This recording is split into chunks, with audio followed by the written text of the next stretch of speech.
Alright, next we're going to talk about Google Docs on your iPad, and this is going to be important for you to become familiar with because most of your students next year are going to have iPads, so you want to be able to help them out with this as well.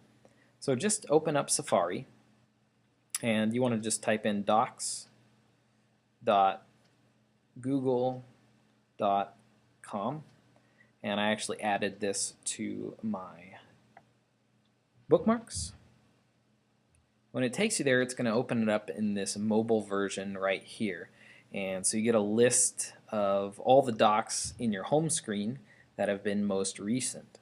So through here you can sort these by name, last modified, last opened. You can also narrow it down to owned by me, starred, document type, and you can even view the collections. Okay, there's also a search function. So if you name something and you know what that name is,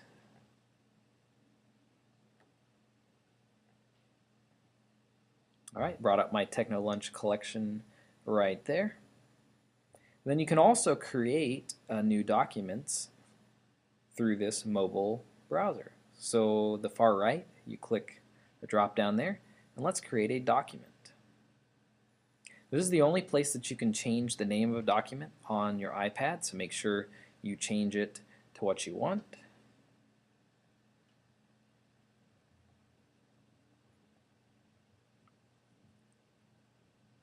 Okay, and then just click Create. Alright, now it doesn't look like much right here, but if you tap anywhere in this white space, a cursor and a keyboard will come up and you can actually edit a document this way. So again, it's very rudimentary. You can't really do much except type and hit enter and that sort of thing. You can also access documents and see what they look like as well. Okay, if other people are editing the doc, you can just hit refresh to see any changes they make.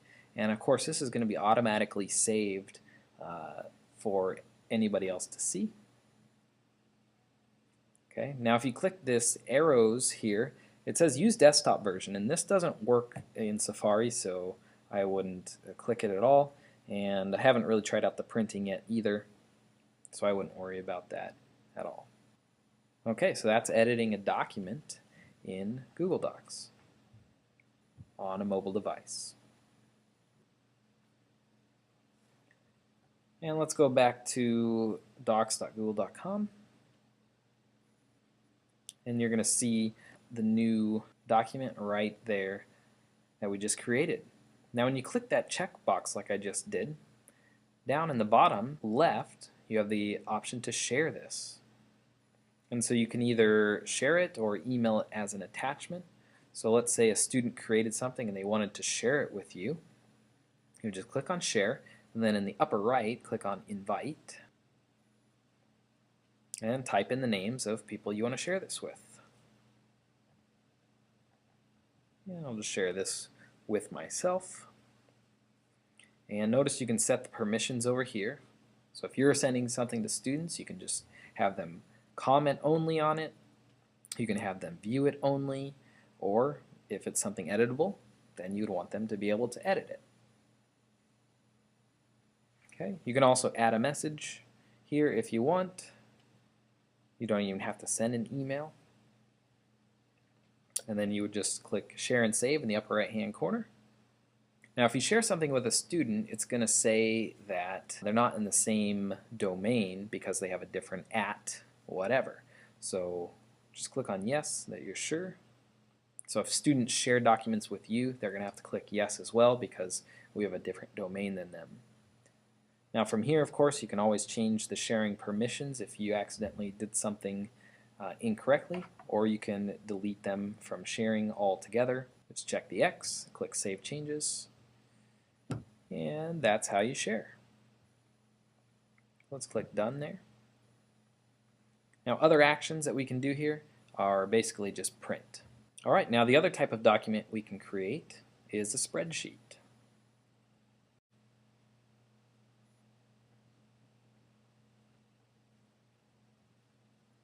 Now spreadsheet editing is a little bit weird here. You would actually just click on a cell that you want to edit, You can type everything in, and you can edit in multiple cells, but if you want to actually have these changes take effect, you have to click Submit. And then you can see that it's edited right there. Okay, and again, I would not go to Spreadsheet View. It just doesn't really work out very well.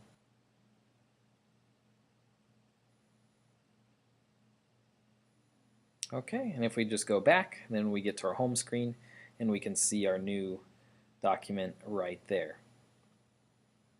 Now at this point you can also view your home screen in the desktop version. So down at the bottom you can see desktop right there.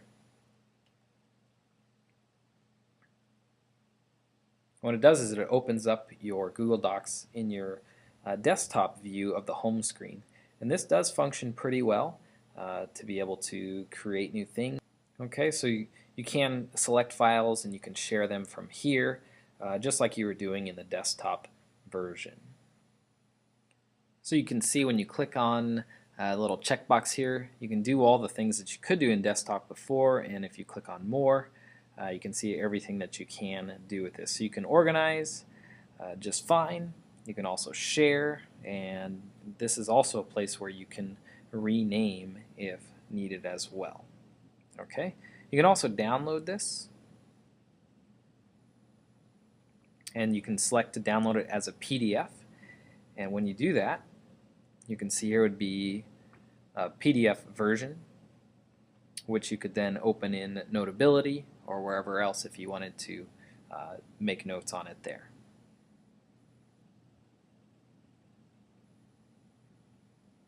Okay, notice you'd be able to share.